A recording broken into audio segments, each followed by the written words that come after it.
कृष्ण जय हो समाधान श्रद्धालु भक्तजनहरू पूज्य वर्गीय गुरुदेवको आगमन हुँदैछ। सबैले जे जति हुनुहुन्छ आत्मार्थी गरेर ताली बजाएर गुरुदेवलाई नमन गर्नुहोला। बोलिए सद्गुरुदेवको व्यास गुरुदेवको भन्दै यहाँहरू पनि यत्र तत्र छरिएर रहनुभएका भक्तहरू अब यो पण्डाल भित्र आएर विराजमान हुनुहोला। हामी श्री मत्स्य पुराणका कथाहरू श्रवण गरिरहेका छौँ। भन्दै यहाँहरू अब यो दिव्य पण्डाल भित्र आएर विराजमान हुनुहोला भन्दै अब हामीहरू व्यास पूजनका कर्मतर्फ अगाडि बढ्दैछौँ। भन्दै यो ध्वनि यन्त्र पूज्य आचार्य गुरुदेवप्रति अर्पण गर्न चाहन्छु। हरि ओम।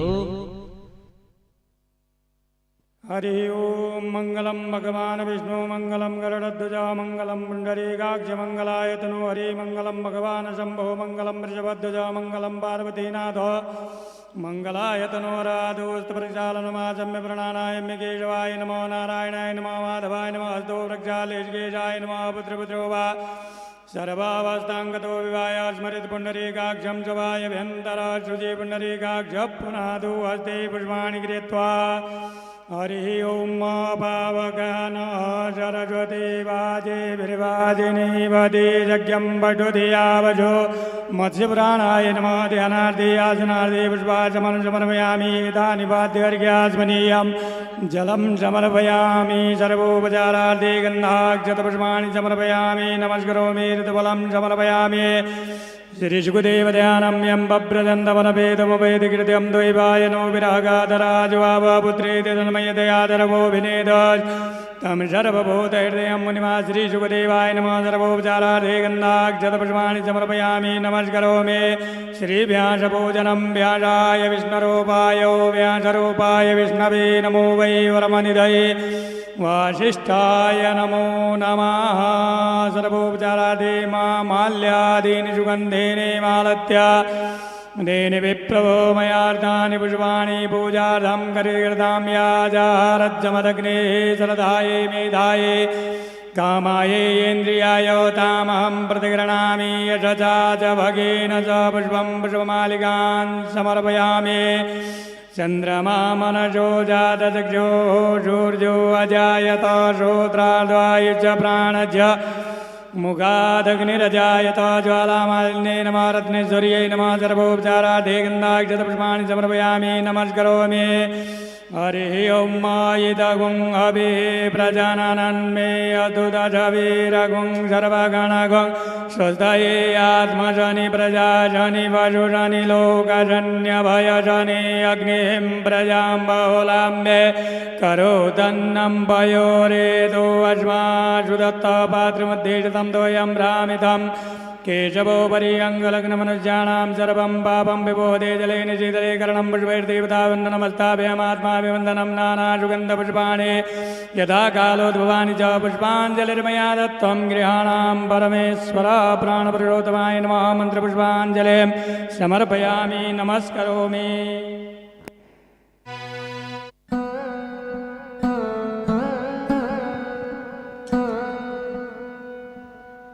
हरिः ओम।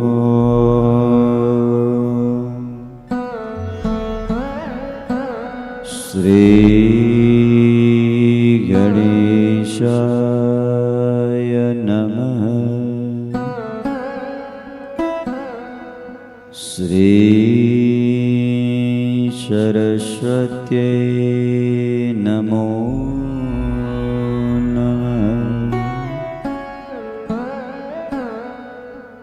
साम्यं शाश्वतमप्रमेयमतुलं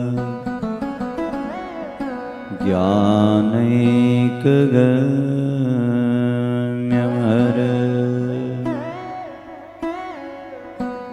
कैलासाधिपतिं मृडं पशुपतिं पापं पावन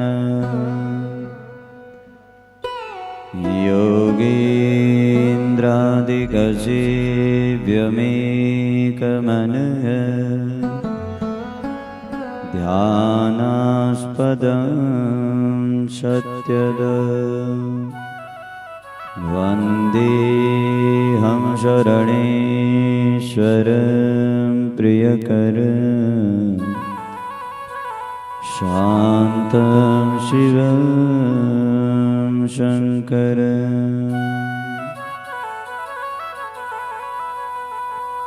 नारायणं नमस्कृत्य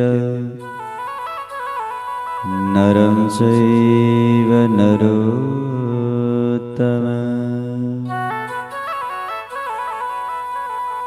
देवीं सरस्वतीं व्यास ततो जयमुदीरये।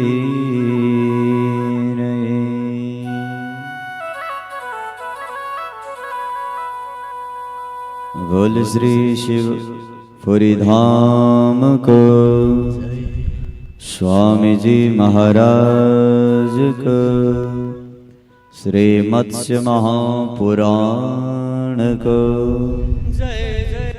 समस्त भक्त वृंद हर को।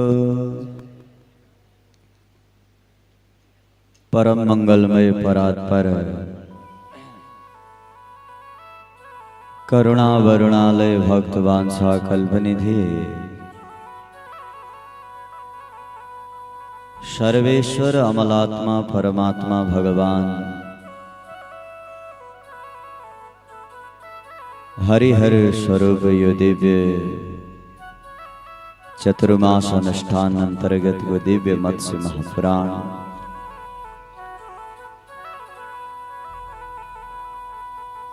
यो दिव्य महान चतुर्मास अनुष्ठान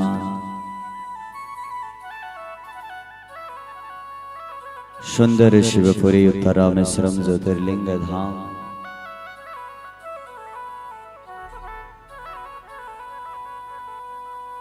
यज्ञ में वर्णित श्रद्धेय विप्रमंडली भगवान का कथालय कर्ण प्रिय बनौनमा कुशल प्रिय संगीत मंडली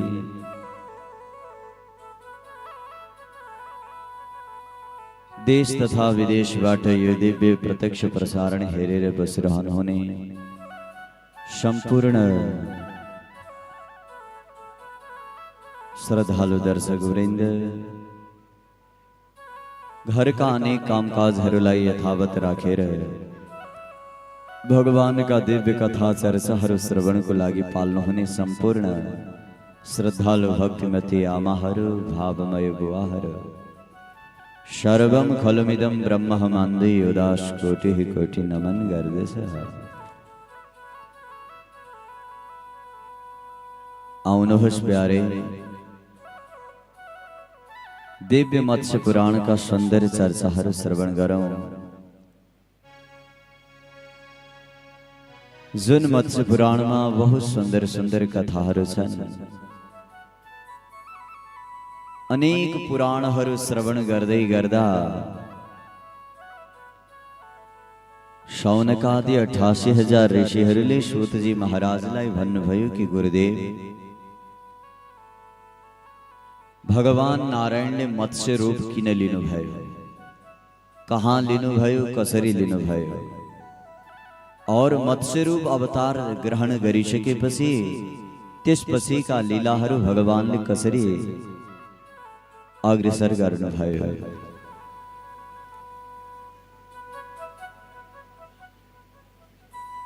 मनु महाराज दिव्य चर्चा सहित भगवान मत्स्य अवतार को चर्चा को प्रश्न शौनकादि 88,000 ऋषिहरूले राख्नुभयो।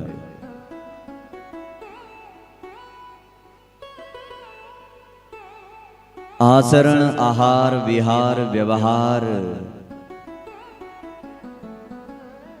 गृहस्थ जीवन को महत्व ये सब वर्णन मत्स्य पुराण में छ।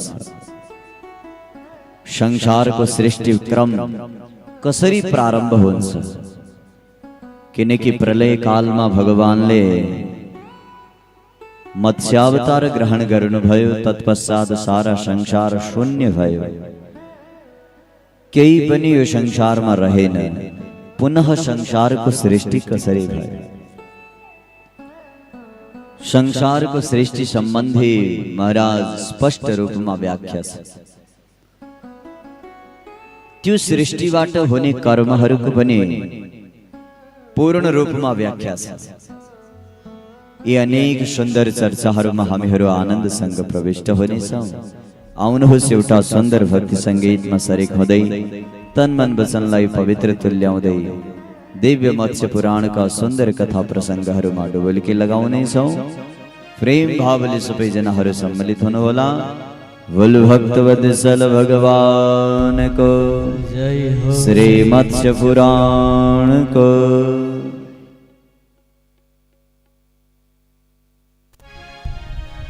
हरि ओम वासुदेवाय हरे वासुदेवाय।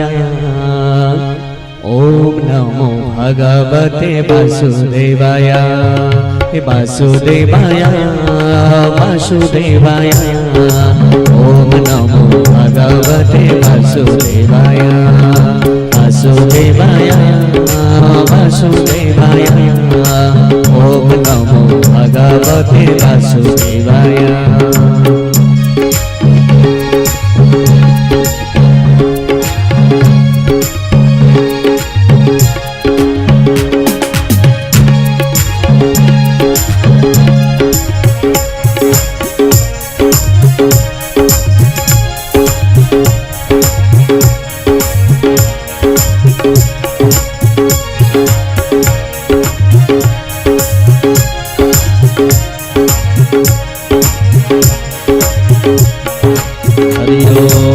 वासुदेवाय वासुदेवाय। ओम नमो भगवते वासुदेवाय वासुदेवाय वासुदेवाय। ओम नमो भगवते वासुदेवाय वासुदेवाय। सबले वासुदेवाय। ओम नमो भगवते वासुदेवाय।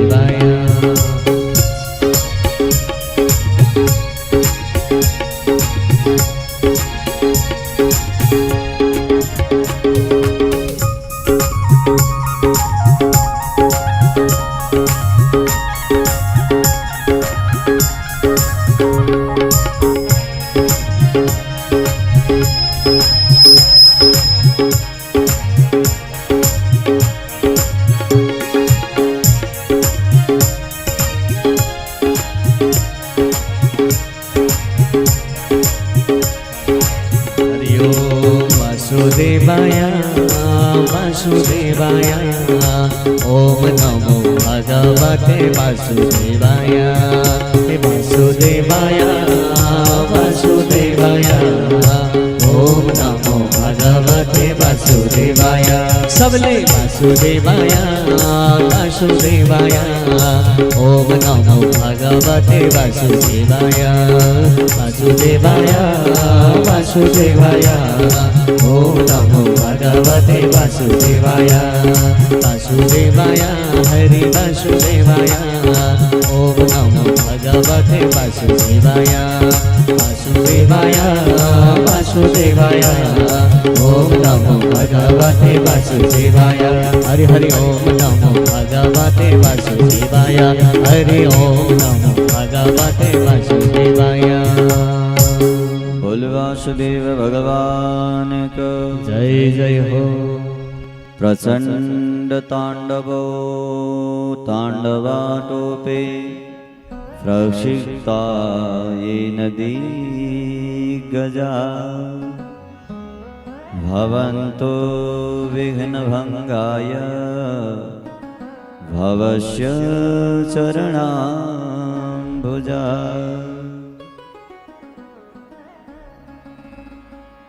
प्रचंड वेगले युक्त भगवान जुन भोलेनाथ को तांडव नृत्यले महाराज अनेक संकटहरू समाप्त भएर जान्छन्। त्यस्ता प्रभु परमात्मा भगवान उमा महेश्वर स्वरूप भोलेनाथ को चरण में प्रणाम छ।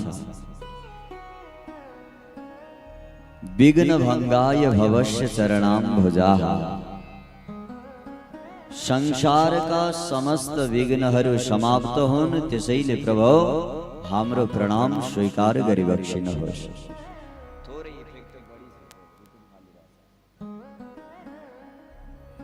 भवस्य चरणाम्भुजाः भवन्तः। भगवान भोलेनाथ का चरण को ध्यान करे भने जीवन का अनेक अमंगल विघ्नहरू समाप्त भएर जान्छन्। त्यही भएर तिनै परमात्मालाई प्रणाम गरेर वेदव्यासी महाराज मत्स्य पुराण को प्रारंभ गरिरहनु भएको छ। भगवानले गर्नु भएको दिव्य ताण्डव को बखान गर्दै हुनुहुन्छ। प्रभु जुन ताण्डवा टोपे प्रचंड प्रक्षिप्ता, जुन ताण्डव को नृत्य द्वारा महाराज भगवान को दिव्य वेगबाट सारा महाराज दिग्गजहरू समाप्त भएर जान्छन्। ठीक त्यसै हजुरको ताण्डवको वेगले हाम्रो जीवनका विघ्नहरू सब समाप्त भएर जान्छ। सुन्दर रूपमा महाराज मङ्गलाचरण गर्नुभयो। नारायणं नमस्कृत्य नरं चैव नरोत्तमं देवीं सरस्वतीं चैव ततो जयमुदीरयेत्। भगवान नारायणलाई नमस्कार छ। नरोत्तमः परम पुरुषोत्तम भगवानलाई नमन छ। पराम्बा जगत जननी भगवतीलाई वन्दना छ। सरस्वती माता सरस्वतीलाई वन्दना छ। ततो जयमुदीरे। जयम महाराज जय माने अनेक कथा इतिहास आदि पुराण शास्त्रहरूको नाम जय हो। जति पनि धर्मशास्त्र आदि इतिहासहरू छन् सबलाई प्रणाम छ। त्यो दिव्य स्वरूपलाई प्रणाम गर्दै श्रोतं एकाग्रमासीनं नैमिषारण्यवासिनः।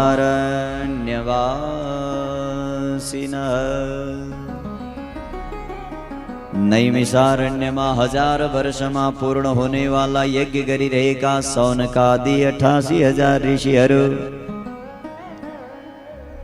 गदगद भएर सूतजी महाराजलाई प्रश्न गर्न थाले। गुरुदेव, मुनयो दीर्घ सत्रान्ते पप्रचुर दीर्घ संहिता। 1000 वर्षमा पूर्ण हुने यज्ञमा बसेका महाराज सौनकादि 88,000 ऋषिहरू नतमस्तक भएर सूतजी महाराजलाई सोधिरहनु भएको छ। गुरुदेव, प्रवृत्तासु पुराणेषु धर्म्यासु ललितासु च। हरे भगवान, हजुरको मति र रति सदैव पुराणमा मात्र लागेको छ। गुरुदेव, कथासु शौनकाद्यास्तो हो। हाम्रो मति पनि केवल कथा श्रवण गर्नमा लागेको छ। मोह अभिनन्द्य बारंबार सूतजी महाराजलाई प्रणाम गरेर महाराज अनेक प्रश्नहरू सोध्दै गर्दा अचानक शौनकादि 88,000 ऋषिहरूले कथितानि पुराणानि यान्यस्माकं त्वया नघ। हे अनघ निष्पाप प्रभो सूतजी महाराज, यानि अस्माकं त्वया अनघ कथितानि, जति पनि हामीलाई यो भन्दा पूर्व पुराण आदि इतिहास श्रवण गराउनु भयो गुरुदेव, तान्यैवा मृतकल्पानि, ती सब पुराण मध्ये महाराज अमृत तुल्य जुन पुराण छ, ऐश्वर्यशाली भगवान जगदीश्वर ने इसले ससर्जः कसरी यो संसार को सृष्टि गर्नुभयो, यो यसको विषयमा बडा जान्ने इच्छा छ।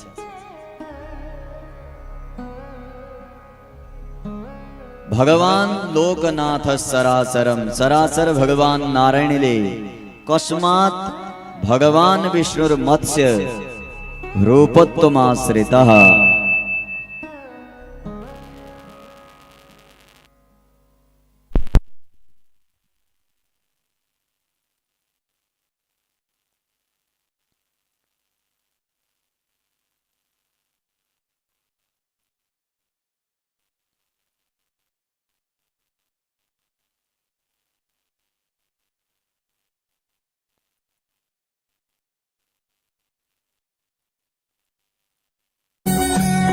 सेवापुरी आउनु भई भक्तजन स्वामीजीको लिन आशीर्वादन। प्यारा भक्त हो सुन्नु भक्त हो चार महिनाको एकै साल लाग्ने भो। सुन्नु भक्त हो चार महिनाको एकै साल लाग्ने भो। राजा गुरुको सङ्कल्प शान्ति पाउने एउटा विकल्प। प्यारा भक्त हो सुन्नु भक्त हो चार महिनाको एकै साल लाग्ने भो। सुन्नु भक्त हो चार महिनाको एकै साल लाग्ने भो। नाथ सरासरम चराचर जगत में व्याप्त सर्वत्र विराजमान रहने भगवान जड़ चेतन जीव जगत जहाँ हेरे त्यहाँ भगवान को सत्ता सर। सर्वत्र व्याप्त व्यापनोति इति विष्णु जो सर्वत्र रहन्छ तेई भगवान विष्णु हुन् तेई नारायण हुन्। भला महाराज कस्मात् विष्णु मत्स्य रूपत्वमाश्रित। संपूर्ण स्थान में रहने परमात्माले सर्वत्र व्याप्त वसने परमात्माले मत्स्य रूपम माछा को रूप धारण किन गर्नु भयो? यो तो बड़ा आश्चर्य हो महाराज। भगवान तो उस्तै पनि जड़ चेतन जीव जगत जहाँ हेर्यो त्यहाँ भगवान छन्, जहाँ खोज्नु त्यहाँ भगवान मिल्ने हुन्। तपाईको श्रद्धा डाली पात आदि जहाँ फूल पुष्प मूर्ति जहाँ तपाईको श्रद्धा छ त्यहाँ भगवानलाई पुकार्नु भगवान त्यही प्रकट हुने हुने। प्रहलादलाई सताउने बेला हिरण्याक्षले खम्बामा भगवानलाई देख्ने प्रयत्न गरे। भगवान घरको पिल्लरमा प्रकट भए, जुन घरमा बसेर नित्य धर्म गरिरहन्थे हिरण्यकश्यप, तर त्यही घरमा भगवान प्रकट भए। यसको मतलब भगवान सर्वत्र छन्। भगवानलाई कहाँबाट कसरी प्रकट गर्ने त्यो भक्तको हातमा छ। भगवान तो जहाँ पनि छ, सर्वत्र भगवान छ। नत्र हिरण्यकश्यप जस्ता पापी महाराज जसले भगवानको नाम सुन्न समेत चाहँदैन थिए, तिनले आफ्नो घरको खम्बामा भगवानलाई पाए। यो अद्भुत हो। त्यसैले भगवान सर्वत्र हुनुहुन्छ। जहाँ खोज्नु, जुन अवस्थामा खोज्नु, त्यही अवस्थामा भगवान मिल्नुहुनेछ। तर भगवान खोज्ने वालाले खोज्नु पर्यो। त्यसको खोजाइमा कतिको मेहनत छ त्यसले बहुत फरक पार्छ। वस्तु त सर्वत्र छ, सर्वत्र भएको वस्तुलाई कसले कसरी टिपिरहेको छ। चुम्बकीय शक्ति महाराज कोसँग कति छ, जसलाई हामी गुरुत्वाकर्षण भन्छौँ। कति हाम्रो पावर छ, कति तपस्या छ, कति त्याग छ, कति समर्पण छ, जसले भगवान हामीलाई तुरन्त दर्शन दिनेछ। तो यस्ता कर्तुम अकर्तुम सर्वसमर्थ परमात्मा विष्णुले माछाको एक रूप धारण गर्नुपर्ने जरुरी के थियो? उनले त केही रूप धारण नगरिने यो संसार चल्न सक्छ? किनकि उनकै सत्ता हो। उनको सत्ता र इच्छा भएन भने यो हावा एक पात पतिंगर पनि हल्लिनेवाला छैन। संसारको त कुरै छोडिदिनुहोस् भने महाराज हामीलाई बडा शंका यो भइरहेको छ, विष्णु मत्स्य रूपत्व आश्रित कस्मा? भगवान विष्णु सर्वसमर्थ षडेश्वर संपन्न परमात्माले माछाको रूप धारण किन गर्नु भयो? और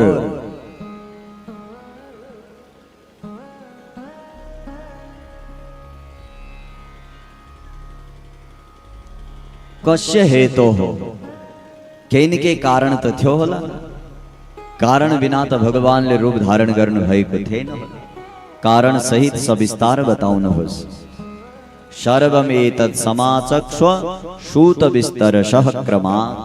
हे सूत जी महाराज, मत्स्यावतार को कथा विस्तार पूर्वक सुनाओ। हम इस श्रवण को लागी लालायित छौं। तद्वाक्येनामृतस्यैव न तृप्तिर्हि जायते। भगवान को कथा को विषय में प्रश्न गरदार, भगवान का कथा को प्रश्न को उत्तर सुनदा, न तो भगवत संबंधी प्रश्न करदा यो जीवरो थाक सर, न तो भगवान का कथा रूपी अमृत श्रवण करदा ये कान थाक सर। और हृदय में उत्साह प्रकट भय राउस त्यसैले गुरुदेव न तृप्ति, संसार में आज सब हमें तृप्त सही नहीं। भगवान को कथा सुनेर सदैव अतृप्त से, हमें कसरी तृप्त होने हो। परमात्मा को कथा नवीन सर, ये जो सुने को कथा आज सुने पनि त्यो नया जस्तै लाग्छ। पुरा भूत्वापि नवम भाति, पुरानो भएर पनि नया जस्तै लाग्ने, त्यसैले यसको नाम पुराण हो। जति पुरानो भए पनि यो नयाँ लाग्छ, सुनौ सुनौ लाग्छ। हर प्रसंग में महाराज बड़ा फरक आनंद आउँछ। त्यसैले हामी भगवान को कथाबाट अतृप्त छौं। तद्वाक्येनामृतस्यैव, भगवान का कथा रूपी वचनहरू श्रवण गराएर हामीलाई तृप्त गर्ने प्रयत्न गरिदिनुहोस्। सूत जी महाराज प्रसन्न भए। सूत जी महाराजले महाराज शौनकादि 88,000 ऋषिहरूलाई भन्नुभयो, पुण्यम पवित्रमायुष्यम इदानीं शृणुतः द्विजा। हे ब्रह्मदेव हो, यो पवित्र कीर्ति श्रवण गर्ने अभिलाषा इच्छा हुनु नै जीवनमा महाराज सबभन्दा ठुलो भाग्य हो। और जीवन में भगवान को कथा सुन्ने अवसर प्राप्त गर्नु नै जीवन को परम सौभाग्य हो। मात्स्यम पुराणम अखिलम यज्जगात गदाधरा। मत्स्य पुराण का सब चर्चाहरू सुनाऊ सुना। जुन भगवान मत्स्य को नाम ले एक पुराण नै प्रकट भएको छ। बोल श्री मत्स्य महापुराण को जय जय हो। पुरा राजा मनोरनाम चीर्णवान विपुलम तपः। प्राचीन काल में महाराज सृष्टि वर्णन में सूर्य महाराज का पुत्र वैवस्वत नाम गरेका मनु भए। अन्य पुराण को आधार में इनको नाम सत्यव्रत आदि लिखिएको छ, परंतु मत्स्य पुराण को आधार में यिनी वैवस्वत नाम गरेका एक राजा भए। कालांतर में यिनी मनु भए, मनवंतर का अधिपति भए, सूर्य का पुत्र। सृष्टि वर्णन ध्यान ले सुन्नु। सबभन्दा पहिला भगवान नारायण भए, नारायणबाट ब्रह्मा भए, ब्रह्माबाट मरीचि भए, मरीचिबाट कश्यप भए, कश्यपबाट महाराज सूर्य भए, सूर्यबाट विवस्वान भए जो मनु भए कालांतर में।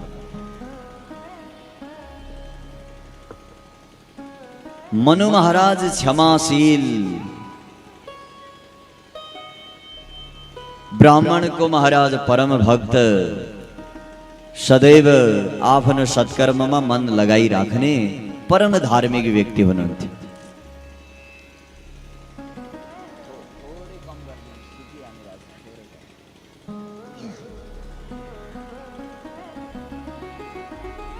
बभूव वरदस्सास्यः वर्षायुत सते गते वरं वृणीष्व प्रोवाच प्रेतः स कमलासनः। महाराज कालांतर में सूर्यपुत्र वैवस्वतले संतान प्राप्ति को लागी अनेक प्रकार का सत्कर्म करे। तर महाराज मनु को घर संतान भय नहीं। गृहस्थी जीवन प्राप्त भइसके पछि यदि संतान भएन भने यो जीवन गृहस्थी हुनु र नहुनु बराबर हुन्छ। गृहस्थी जीवन प्राप्त भइसकेपछि संतान को मोह अग्रसर सबको भइहाल्छ। मनु महाराज जस्ता विशिष्ट व्यक्तित्व उनको मन पनि सदैव केवल एकै विचारमा जान्थ्यो कि मेरो घर संतान भए। हाय राम, संतान नभएर मेरो जीवन अग्रसर हुने भयो, के गर्ने होला।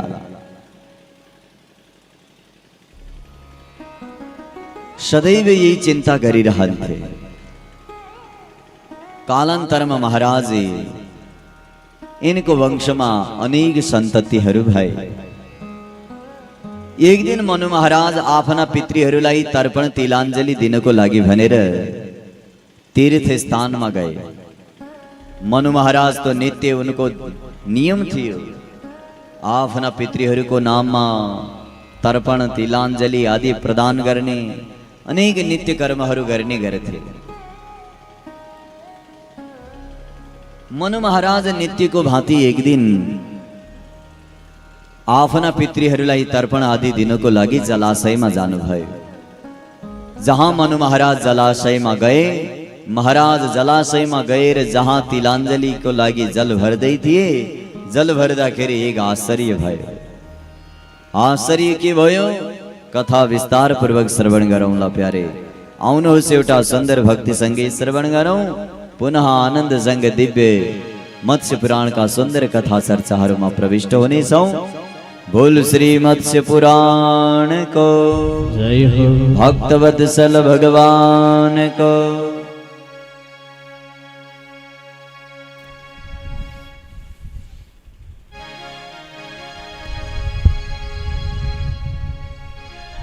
हरिओम।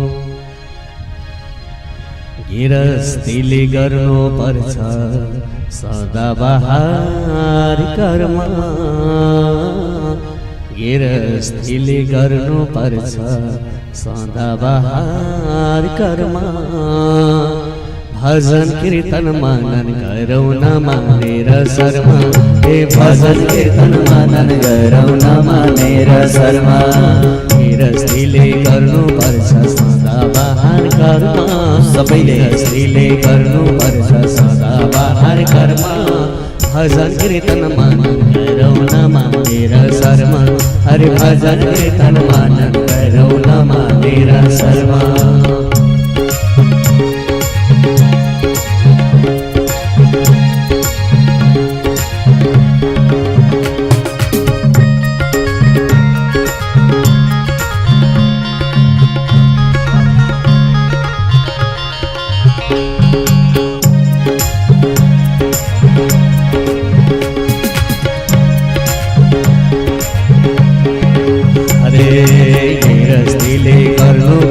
सदाबहार कर्म। गिरस्तीले गर्नु पर्छ सदाबहार कर्म।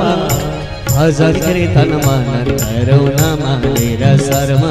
हे भजन कीर्तन मनन गरौँ न मानेर शर्म। गिरस्तीले गर्नु पर्छ सदाबहार कर्म। गिरस्तीले गर्नु पर्छ सदाबहार कर्म। भजन कीर्तन मनन गरौँ न मानेर शर्म। हरि भजन कीर्तन मनन गरौँ न मानेर शर्म। न मानेर शर्म हामीले, न मानेर शर्म। न मानेर शर्म हामीले, न मानेर शर्म। भजन कीर्तन मनन गरौँ न मानेर शर्म। हे भजन कीर्तन मनन गरौँ न मानेर शर्म। गिरस्तीले गर्नु पर्छ सदाबहार कर्म। गिरस्तीले गर्नु पर्छ सदाबहार कर्म। भजन कीर्तन मनन गरौँ न मानेर शर्म। हे भजन कीर्तन मनन गरौँ न मानेर शर्म।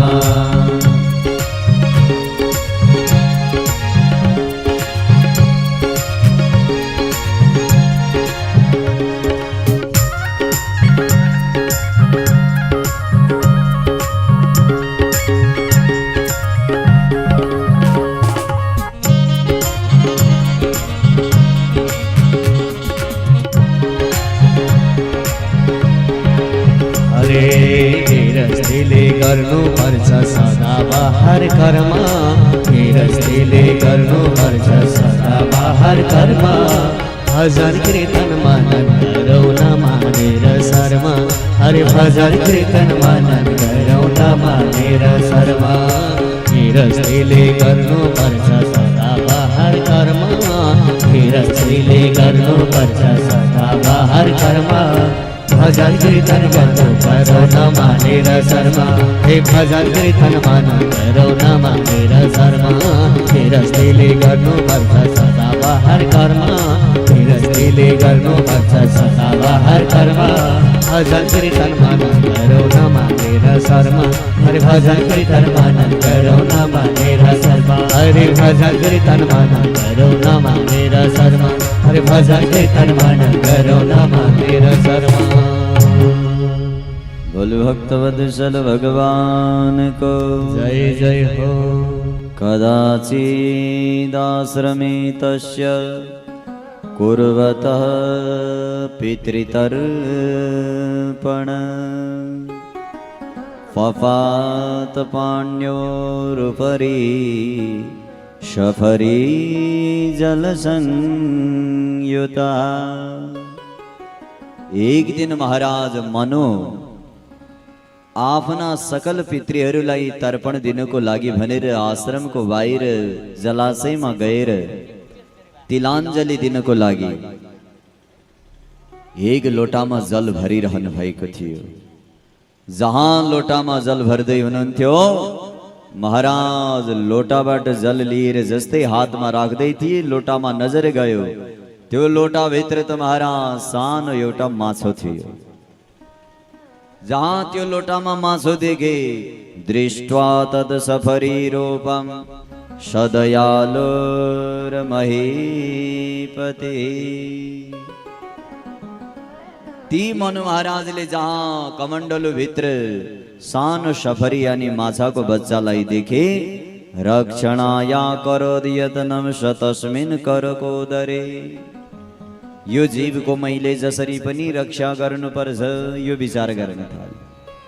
अब रक्षा कसरी गर्ने? अहोरात्रेण चैकेन षोडशाङ्गुल विस्तृता। त्यो लोटा सहित महाराज भित्र मासु भएको पानी सहित घर लिएर आए। थोरै ठुलो भाँडोमा पानी खन्याएर त्यसमा राखिदिए। उनले भने भोलि अर्को जलाशयमा लगेर यसलाई सुरक्षित स्थान दिनुपर्छ। यो सोचेर सिधा घरमा गएर अर्को कमण्डलुमा जहाँ जल भरेर त्यो माछोलाई राखे, महाराज एक रात्रिमै त्यो माछो त 16 अङ्गुल विस्तृता 16 अङ्गुल लामो भइदियो। मनु महाराजले भने राम राम यो आश्चर्य के भयो, एक रात्रिमा यति विशाल कसरी भयो? यो भाँडामा नअटाउने भयो, अब के गर्ने? पुनः प्रातर्तनारदेन सहस्र किरणात्मजा। बिहानै सूर्योदय हुँदै बित्तिकै महाराज मनु महाराजले विचार गरे यसको लागि यो स्थान कम भइरहेको छ, यो भन्दा ठुलो स्थान दिनु पर्यो। अब ठुलो स्थान खोज्नको लागि गए। जहाँ ठुलो स्थान खोज्नको लागि कमण्डलुबाट निकालेर ततः सकोपेतम मत्स्यम प्राहिणोद रविनन्दन। सूर्यपुत्र महाराज मनुले कमण्डलुबाट निकालेर त्यो माछोलाई आफ्नो घरको अगाडि कुवा थियो, त्यो कुवामा फालिदिए। माने यसमा अब यो सुरक्षित रहन सक्छ यो सोचेर कुवामा जहाँ राख्ने बित्तिकै महाराज हेर्दा हेर्दै माछो त छिप्तोसौ पृथुतामागात पुनर्योजन संहिता। त्यो कुवा भन्दा ठुलो भइदियो। हेर्दा हेर्दा कुवामा नअटाउने भयो। मनु महाराजले भने त्यसो भए ततः स मनुना। मनु महाराजले त्यहाँबाट पुनः त्यो माछोलाई उठाएर कलकल निनादिनी महाराज गंगामा प्रवाहित गरिदिए। गंगामा त अगाध जल हुन्छ। जहाँ गंगामा लगेर माछोलाई बगाउँदै थिए, महाराज वार पार पुल समान माछो भइदियो। यति विशाल भयो कि त्यो पानी पनि उसको लागि केही भए। मनु महाराज बडा आश्चर्यचकित भए। मनु महाराजले भने ओहो त्यसो हो भने संसारको सबभन्दा ठुलो जलाशयमा राखेर आउनेछ। त्यो हो अगाध महाराज समुद्र। सारा नदीहरू गएर जहाँ मिल्ने गर्छन् त्यही गएर आज यो माछोलाई राखिदिन्छु। यदा समुद्रमखिलं व्याप्ता सौ समुपस्थिता। मन महाराजले त्यहाँबाट लगेर सीधा समुद्रमा राखिदिए। महाराज अब यो भन्दा बढी जल भएको स्थान यो संसारमा कहीँ छैन। यसैमा आनन्द संग बस, यसैमा जीवन चलाऊ महाराज। जहाँ समुद्रमा राखेर फर्किँदै थिए महाराज समुद्रबाट माछोले आवाज लगाए, हे प्रभु मेरो रक्षा गर्नु। मन महाराजले भने किन रक्षा भइरहेको छैन समुद्रमा? यति जलले युक्त छ, सारा कर्म गर्दा गर्दा समुद्र पुगिसकेको छु, अब यो भन्दा बढी म कहाँबाट रक्षा गरौँ? माछाको रक्षा यदि पूर्ण जलले गर्न सकेन भने मैले कहाँबाट गर्न सक्छु? मैले गर्ने कर्तव्य भनेको यति हो कि तिम्रो लायक पानी दिने हो। त्यो पानी मैले दिइसके, यो पानीमा अब आफै खेलेर आफ्नो जीवन व्यतीत गर।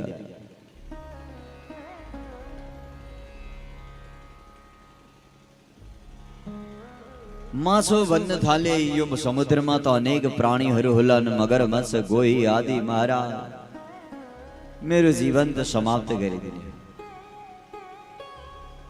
या त सुरुदेखि नै महाराज मेरो रक्षामा प्रयत्न नगरेको भयो हुन्थ्यो, अब त मेरो रक्षाको लागि प्रयत्न गरिदिनु भयो, या त पूर्ण रक्षा गर्नुहोस्।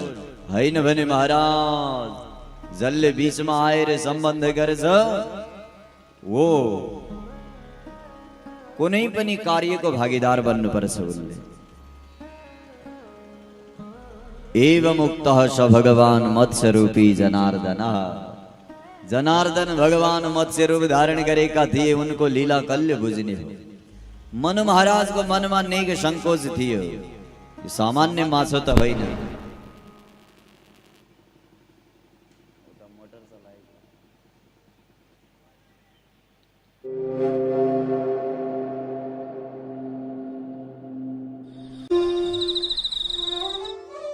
कालेन मेदिनी मेदिनी पति।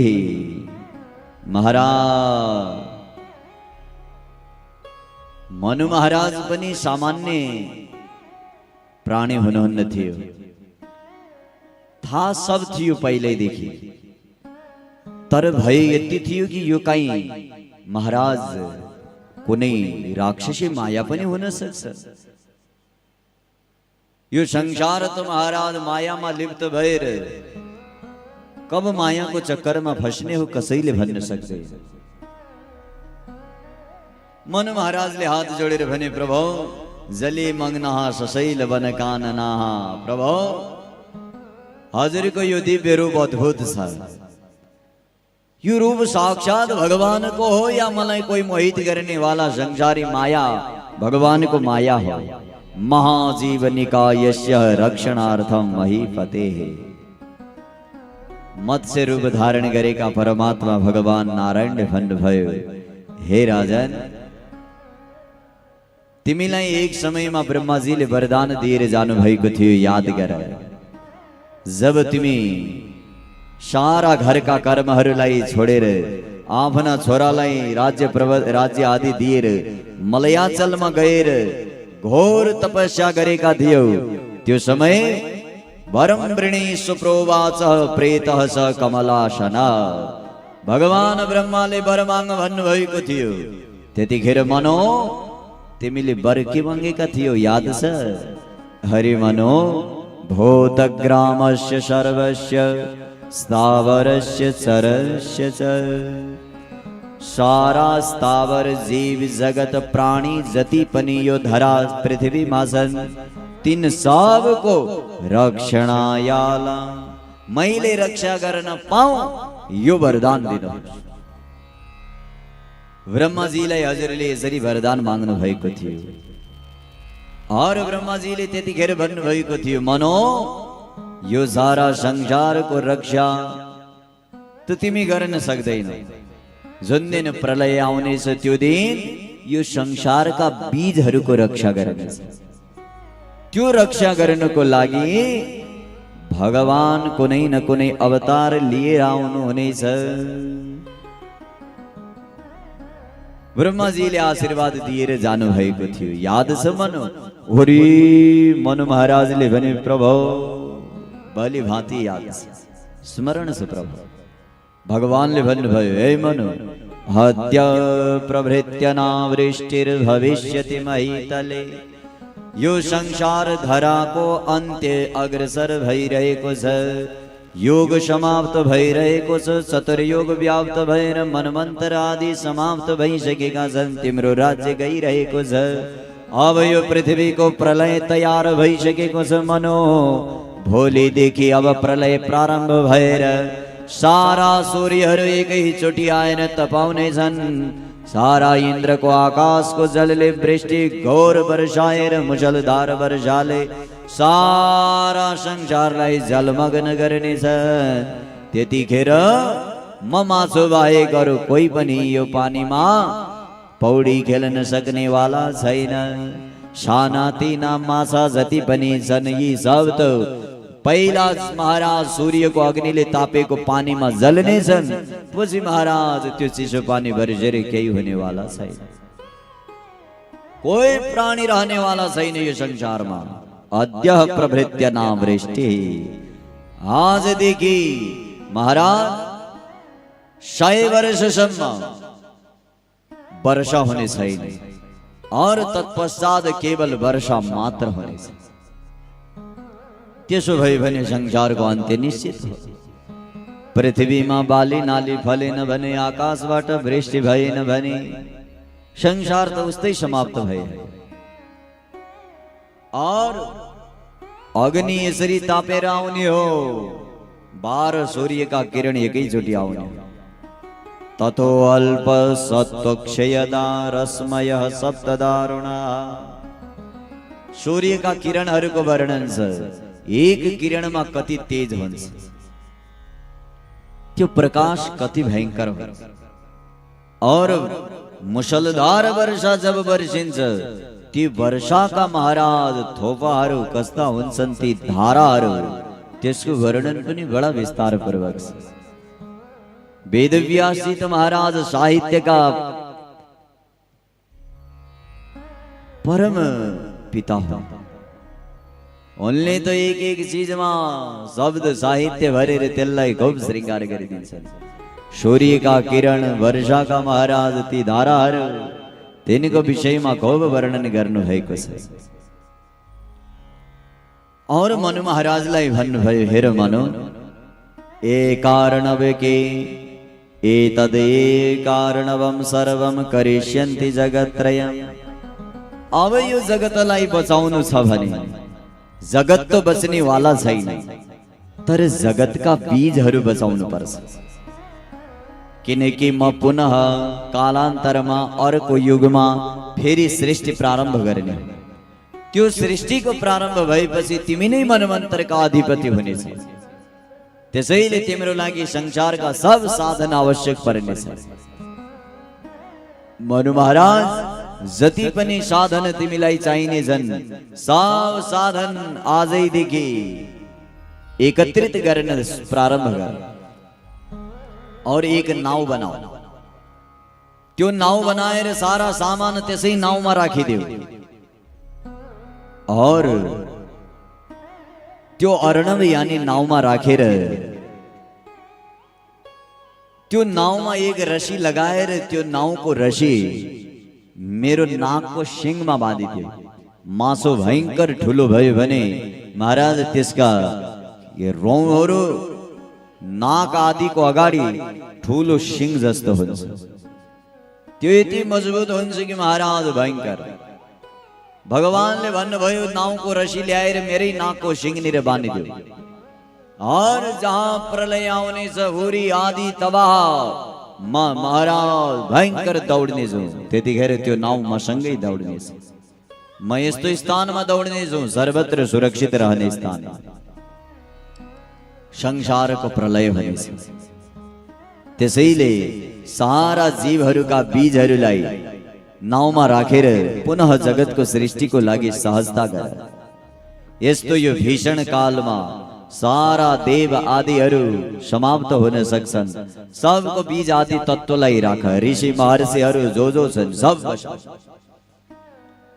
मनु महाराजलाई जहाँ दिशा निर्देश गरे अनेक ऋषि महर्षिहरू सहित संसारका सारा बीज तत्त्वहरूलाई नाउँमा राखेर महाराज भगवानको समक्ष आए। भगवानको महाराज त्यो दिव्य नागको सिंहमा रसी बाँधेर नाउँ त्यही भगवान सँगै रह्यो।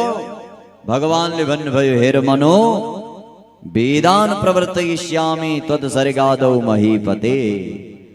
हे महीपति मनु महाराज चिन्ता नगर्नु।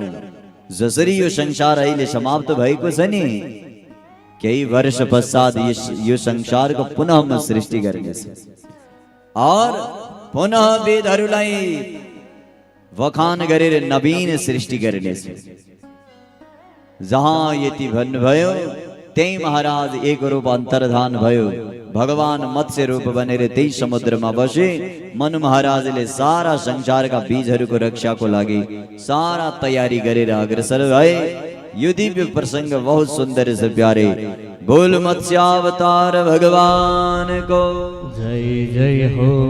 भगवान मत्स्य स्वरूपले मनु महाराजलाई सम्झाए पछि हुने सृष्टि कस्तो हुनेछ। चतुर्मुखी ब्रह्मा सृष्टि मैले गरिनेछु और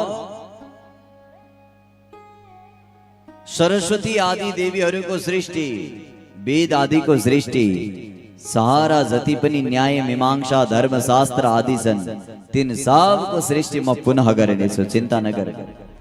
जति पनि ऋषि महर्षि आदिहरू छन् सबको सृष्टि म गर्नेछु। सारा वस्तुहरू सम्झाएर मनु महाराजलाई अनेक बीजहरू खोज्ने तर्फ लगाए। मनु महाराज बीज आदि खोज्नको लागि भनेर अग्रसर भए। यता महाराज भगवानले आफ्नो अर्को रूपलाई पनि मत्स्य रूपमा अन्तर्धान गरेर त्यसै रूपमा जलाशयमा आनन्दसँग नृत्य गर्दै बस्नुभयो। बाँकी के भयो कथा विस्तार पूर्वक श्रवण गर्नेछौँ। आउनुहोस् एउटा सुन्दर भक्ति सङ्गीत श्रवण गरौँ।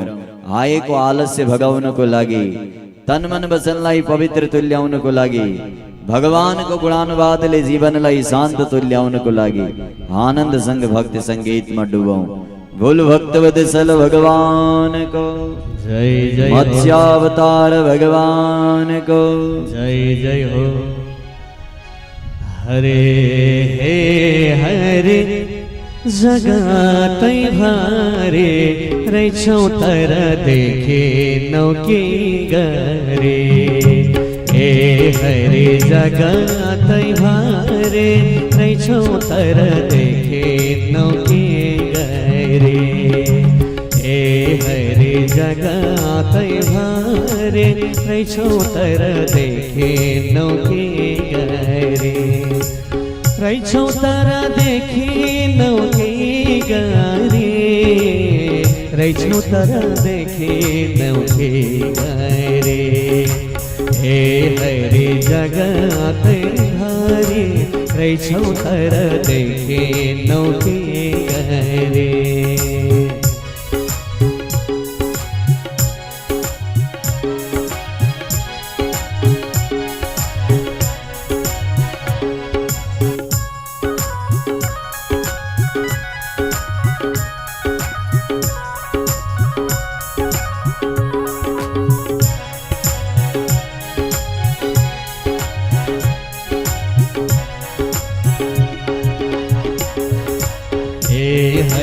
जगतै भारे हे हरे जगतै भारे रैछौ तर देखे नौकी गरे।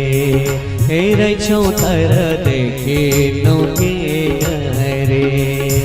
हे हरे जगतै भारे हे हरे जगतै भारे रैछौ तर देखे नौकी गरे। हे रैछौ तर देखे नौकी गरे।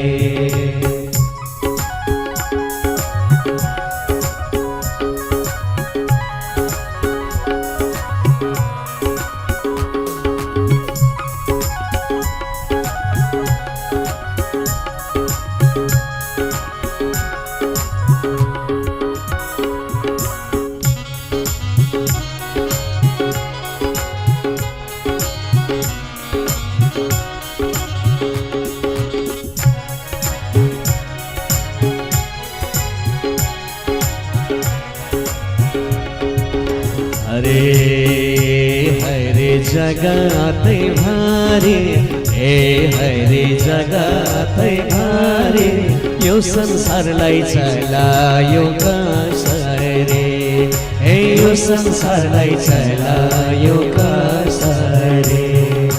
हे हरे जगत भारी, हे हरे जगत भारी, यो संसारलाई चलायो कसरी, हे यो संसारलाई चलायो कसरी।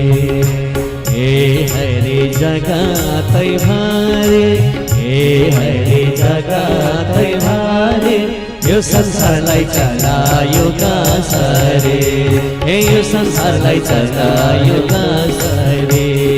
हे हरे जगत भारी, हे हरे जगत भारी, यो संसारलाई चलायो कसरी, हरे यो संसारलाई चलायो कसरी, हरे यो संसारलाई चलायो कसरी, हरे यो संसारलाई चलायो कसरी। बोल भक्तवत्सल भगवान को जय जय हो। बुद्धिर्मोह समभवदिति यद परे कीर्तितम्, अहंकारः स्मृतः क्रोधो बुद्धिर्नाम किमुच्यते। प्रभु, जब यो संसार को अंत्य होने से, संसार को अंत्य भइसके के पछि पुनः सृष्टि क्रम कसरी बढ्ने हो प्रभु? मेरो मनमा यो शंका बडा उत्पन्न छ। यो शंका को समाधान नगरी यो रूपलाई अन्तर्धान नगरी दिनुहोस् प्रभु। बुद्धिर मोह समभवत्, यो मेरो बुद्धि को मोह रहने हो। जब यो संसार अहिले त सारा सर्वस्व समाप्त भइदियो भने पुनः संसार को नवीन सृष्टि कसरी हुने? भगवानले भन्नुभयो, हेर मनो, सत्वं रजस्तमसैव गुणत्रयमुदाहृता। सृष्टि वर्णन बुझ्न महाराज बहुत गाह्रो छ।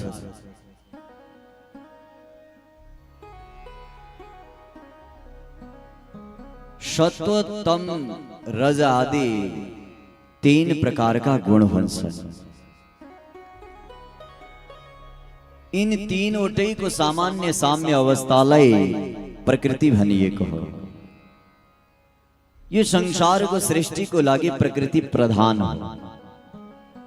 प्रकृति सत्व रज तम गुण को साम्य अवस्था हो। एतदेव प्रजा सृष्टिम करोति विकरोति सः। यो संसारलाई समाप्त गर्ने पनि प्रकृति हो, यो संसारलाई जन्माउने पनि प्रकृति हो। प्रकृति माने सत्व रज तम गुण को साम्य अवस्था यानी मिलन। महाराज, यसै प्रकृतिबाट ब्रह्मा विष्णु महेश आदि रूप को सृष्टि हुन्छ। त्यो सृष्टि सब मैले गरेको। भगवान मत्स्य अवतारले बखान गर्दै हुनुहुन्छ। तदंतर ब्रह्मा विष्णु महेश अलग श्रेष्ठ भइसकेपछि यी 3वटै सत्व रज तम गुणलाई विभक्त गरिदिन्छ। सत्व गुण विष्णुलाई, रजोगुण ब्रह्मालाई, तमो गुण शंकरलाई। त्रिदेवले 3वटा गुण ग्रहण गरिसकेपछि महाराज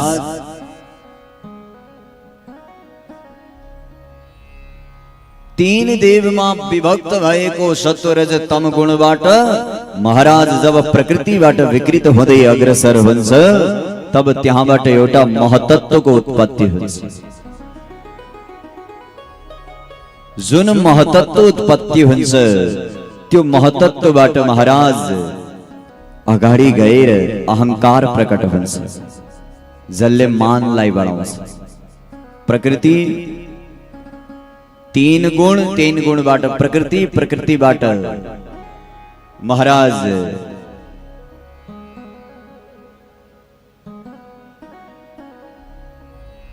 महतत्व, महतत्वबाट अहंकार, इस पसी सृष्टि वर्णन होने मेन 3 गुण हो न 3 गुण बाट महतत्व नहीं प्रकृति बाट महतत्व बाट गैर अहंकार प्रकट होने अहंकार बाट इंद्रियहरू हुने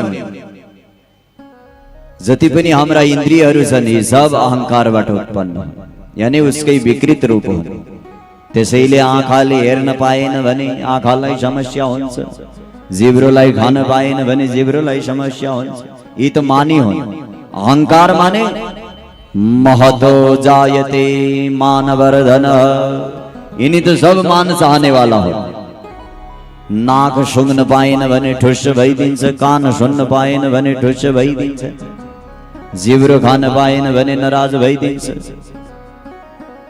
हाम्रा जति इन्द्रियहरू छन् 5 कर्मेन्द्रिय 5 ज्ञानेन्द्रिय 10 वटा इन्द्रिय छन् हाम्रा कर्मेन्द्रिय और ज्ञानेन्द्रिय दुईटा अलग छन् महाराज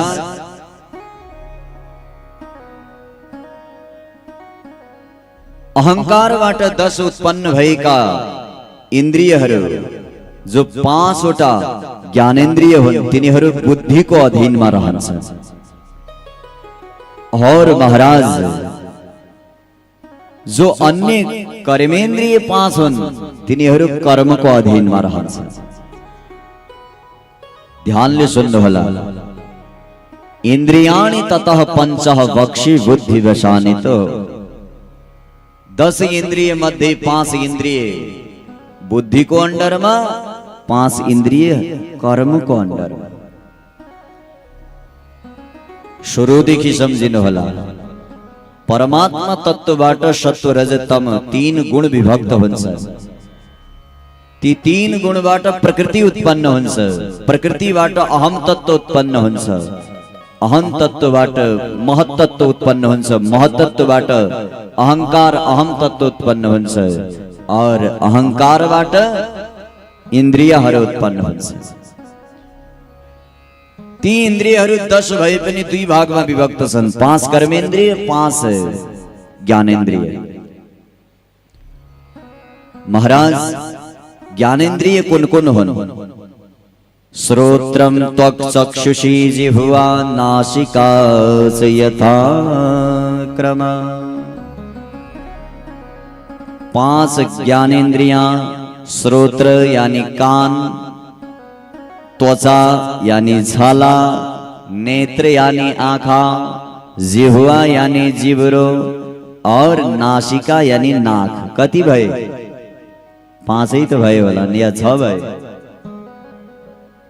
फेरि गन्नो श्रोत्रम त्वक् श्रोत्र यानी कान त्वचा यानी छाला नेत्र आँखा जिह्वा जिब्रो नासिका नाक कति भए 7 5 वटा यिनी ज्ञानेन्द्रिय हुन्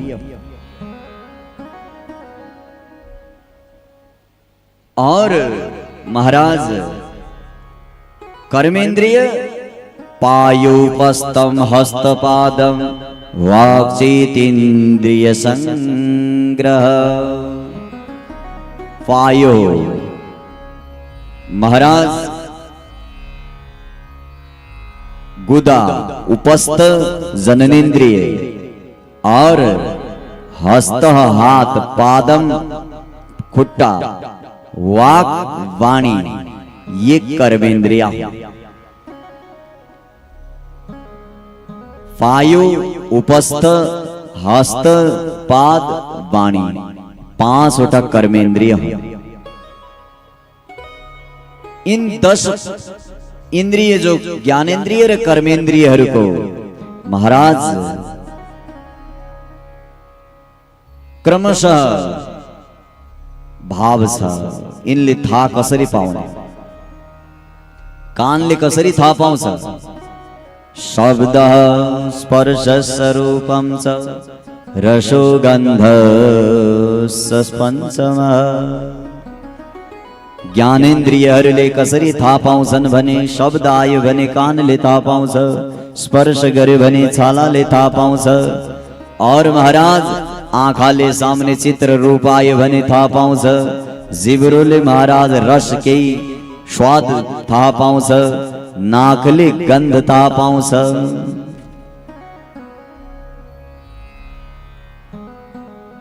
कर्मेन्द्रिय जो 5 छन् यिनले उत्सर्गानन्द नादान, उत्सर्ग यानी अपान वायु मल आदि त्याग, त्यतिखेर उसले थाहा पाउँछ। और जननेन्द्रियले आनन्दानादन गत्या लापस तत्क्रिया, विषय भोगमा उसले थाहा पाउँछ। माने कुन इंद्रिय को काम के हो यो बुझ्नु होला। कान को काम सुन्ने हो, आँखा को काम हेर्ने हो, जिब्रो को काम रस लिने हो, छाला को काम स्पर्श थाहा पाउने हो, और महाराज नाक को काम गन्ध लिने हो। त्यसै प्रकार कर्मेन्द्रियहरूको काम, उपस्थ को काम अपान वायु महाराज हाम्रो शरीरको फोहोर आदि निकास गर्ने काम गर्छ। जननेन्द्रियले विषय भोग आदि भोग भोगनमा और संसारको सृष्टि क्रमलाई अगाडि बढाउनमा काम गर्छ। त्यसै गरी अर्को छ हस्त, हात आदि, यिनले के काम गर्नुपर्छ महाराज? आदान ग्रहण गर्ने, दिने। सकभर सकिन्छ भने दिने, हैन? ग्रहण कम गर्ने, दिने बढी। यिनको काम हात को काम हो। और पाद, खुट्टाहरूको काम के हो? गमन, तीर्थ आदिमा जाने, मन्दिरमा जाने, है? चतुर्मास लागेको छ कथा श्रवण गर्न जाने, यो खुट्टाको काम हो। आलापः,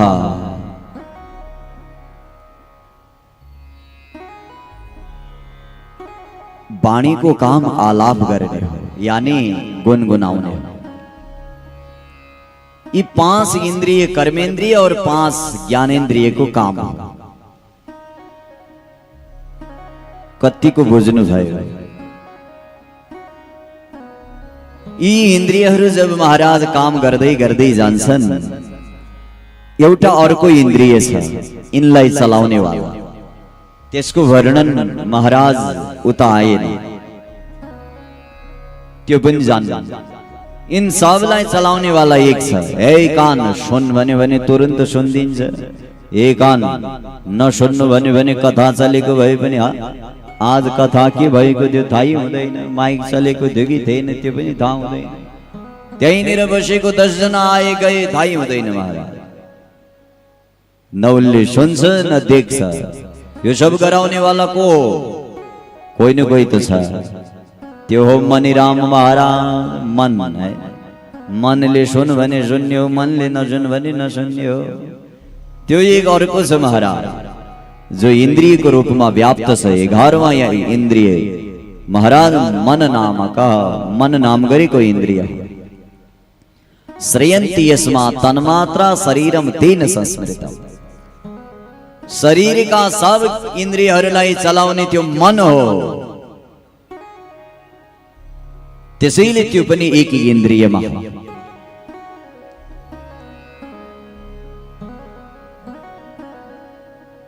ज्ञानेन्द्रिय कर्मेन्द्रिय सहित मनलाई मिलाएर 11वटा इन्द्रिय भए। और यिनी इन्द्रियहरूलाई महाराज जसले सूक्ष्म रूपमा शरीर को आश्रय लिन्छ, शरीर बनाउँछ, ती हुन्छन् तन्मात्रा। 5 तन्मात्राहरू हुने गर्छन्।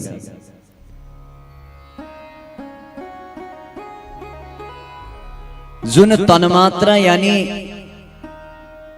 त्यसको पर्यायवाची नाम शरीर हो। उसरी त हामी यो शरीरलाई तन पनि भन्छौं हैन? ते तन मात्रा हुनाले मात्रा बिर्सेर तन मात्रै बुझेका तन मात्रा भनेको पनि शरीरै हो। पृथ्वी तेज वायु आकाश अग्निबाट बनेको हो यो, त्यहीबाट अलिअलि मात्रा लिएर तन बनेको हो, त्यसैले यसको नाम तन मात्रा हो। एकत्रित भएर मिलेको हुनाले यसको नाम शरीर हो। यो शरीर कसरी बन्छ विचार गर्दै हुनुहुन्छ कि नै? सत्वरज तमो गुणबाट प्रकृति भयो, प्रकृतिबाट महतत्व भयो, महतत्वबाट अहंकार भयो, अहंकारबाट 5 कर्मेन्द्रिय 5 ज्ञानेन्द्रिय भए। यी 10 ज्ञानेन्द्रियलाई चलाउने वाला एउटा अर्को इन्द्रिय भयो 11वां मन। यो सब भइसकेपछि अब यिनलाई कहाँ राख्ने घर त चाहियो, त्यो घर हो यो तन मात्रा शरीर। शरीर केले बन्ने हो? माटो जल अग्नि आकाश आदि 5 तत्वले यो देह बन्ने हो। और त्यही तन्मात्राबाट महाराज शब्द आदि प्रकट भएर दिव्य शरीर और शरीर रहित यो संसारमा वस्तुहरू बन्छ। एक त यो शरीर हो, एक शरीर नभई नि वस्तु व्याप्त हुन्छ। जस्तै घटा आकाश घडा रहन्छ, त्यो घडा भित्र पनि आकाश तत्व रहन्छ, परन्तु देखाइ दिँदैन। घडा फुट्यो भने त्यो तत्व समाप्त भएर जान्छ। यसरी सृष्टिक्रम अगाडि बढ्छ और पुनः यो शरीर तन्मात्रा अग्रसर भइसकेपछि यो भित्र हृदय आकाश बन्ने गर्छ। यसमा वायुको आवश्यकता पर्छ, पुनः वायु सञ्चार हुन्छ। त्रिगुणात्मक तेजले महाराज अद्भुत यो देह प्रकट भइसकेपछि महाराज संसारको पुनः सृष्टि हुन्छ, पुनः जीवात्मा को प्रवेश हुन्छ। और यी सब तत्वहरूलाई मिलाउने हो भने पंचतन मात्रा 10 इन्द्रिय मन आदि मिलाएर पुनः वायु आदि सब मिलाउने हो भने सांख्य योग को आधारमा 26 तत्व मिलेर यो शरीर बन्छ। 26 तत्वले मिलेर बनेको यो शरीरले महाराज जीवनमा गर्ने भनेको केवल भगवानको सेवा मात्र हो। संसारको यो शरीरसम्मको प्रक्रिया हो। त्यसपछि अन्य सृष्टिहरू कसरी हुन्छन् यो दक्ष प्रजापतिको प्रसंगबाट हामीले बुझ्नुपर्छ। बहुत सुन्दर छ। संसारमा यो देह यति तत्वले बनेको यो सामान्य देह होइन। यो बनाउनको लागि सृष्टिका विधाताले कति मेहनत गर्नु पर्यो होला, कति वर्षको प्लानिङ थियो होला। जसले दोस्रो चोटि प्लानिङ गर्नै परेन महाराज। हामी त एक सानो झोपडी कुडो घर कोठा बनायौं भने यसको यहाँनिर टेढो हुनु पर्थ्यो, यहाँनिर मोटो हुनु पर्थ्यो, यो चौडा हुनु पर्थ्यो, अनेक कल्पना गर्छौं। परन्तु एकचोटि भगवानले बनाइदिए महाराज, सुधार्ने कुनै काम छैन। जे बन्यो फिक्स। हजारौं वर्षपछि पनि यो बढियाई देखिने हो महाराज। मानव शरीर सबले गजब रहेछ भन्ने यस्तो यो चमत्कारी सृष्टि भगवानले बनाइसकेपछि हामीलाई यो दिव्य प्राप्त शरीर भइसकेपछि हामीले कर्म के गर्नुपर्छ? यो संसारमा सही सन्तति कसरी प्राप्त हुन्छ? यसको लागि भोलिको कथा त बहुत सुन्दर छ प्यारे। पयोव्रतको कथा छ।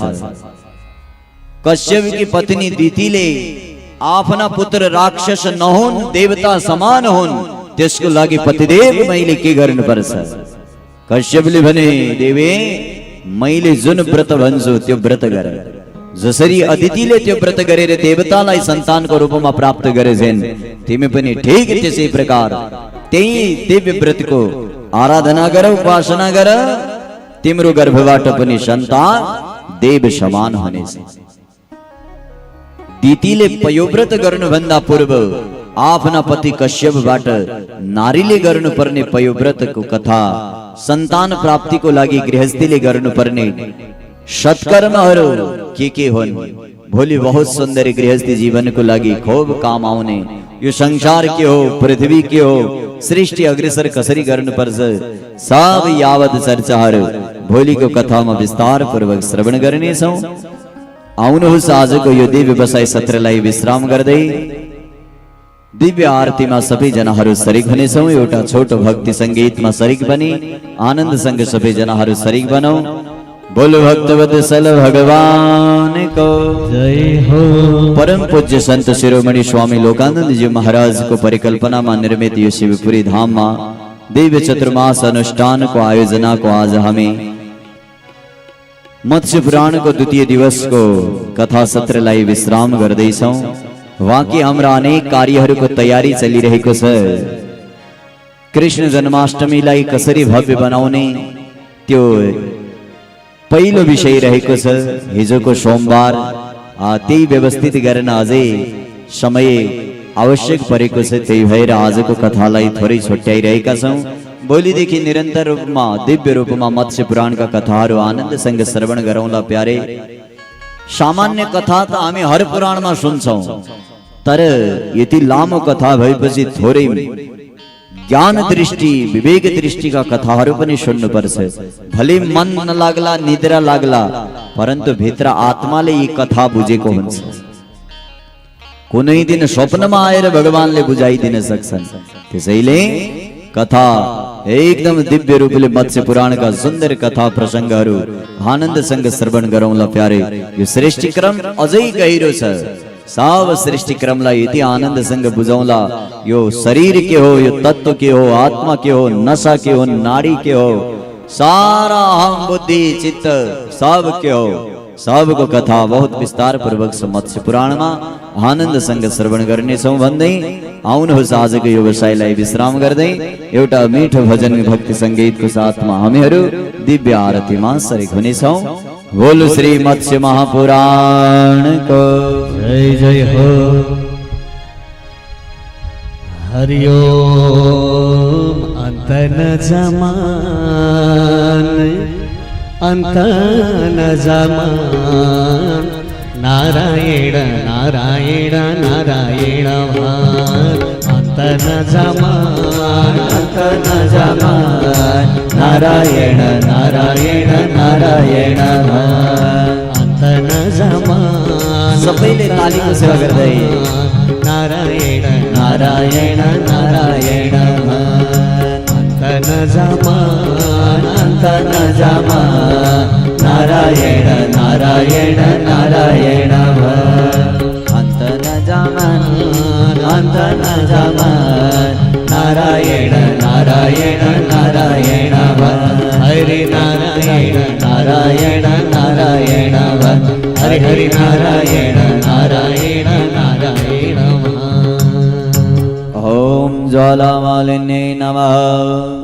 ओम चंद्रमा मनसो जात चक्षो सूर्यो जायत श्रोत्राद्वायुष प्राण समुखा दिग्निरजायत।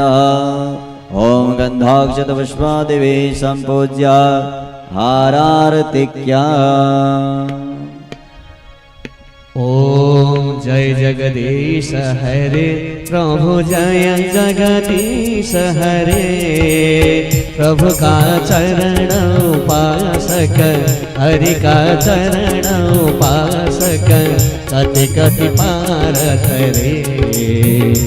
ओम जय जगदीश हरे। मन को थाल मनोहर प्रेम रूप बाते प्रभु प्रेम रूप बाते। भावक पूर छ मंगल भावक पूर छ मंगल आरत सब भाती। ओम जय जगदीश हरे। नित्य निरंजन निर्मल कारण विनाशे प्रभु कारण विनाशे। शरणागत प्रतिपालक शरणागत प्रतिपालक चिन्मय सुखराशि। ओम जय जगदीश हरे। आसुर भाव निपात तारक तारक सुखदाता प्रभु तारक सुखदाता गुरनुरूपति में हो गुरनुरूपति में हो हरिहर हो धाता ओम जय जगदीश हरे समता शांति प्रदायक साजन हितकारी प्रभु साजन हितकारी चरण शरण पाओ चरण शरण पाओ प्रभु भवभया हारी ओम जय जगदीश हरे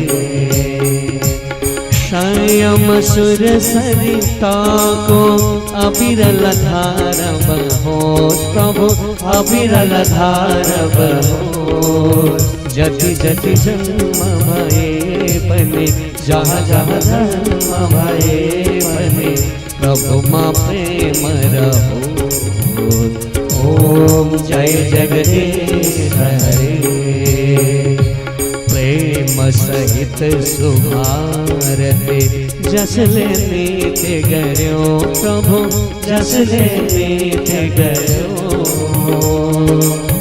दिन दिन निर्मल वंदे प्रतिदिन पावन वंदे यो भव सिंधु तरयो ओम जय जगदीश हरे ओम जय जगदीश हरे प्रभु जय जगदीश हरे प्रभु का चरण उपासक हरि का चरण उपासक कति कति पार करे ओम जय जगदीश हरे ओम जय जगदीश हरे ओम जय जगदीश हरे ओम जय जगदीश हरे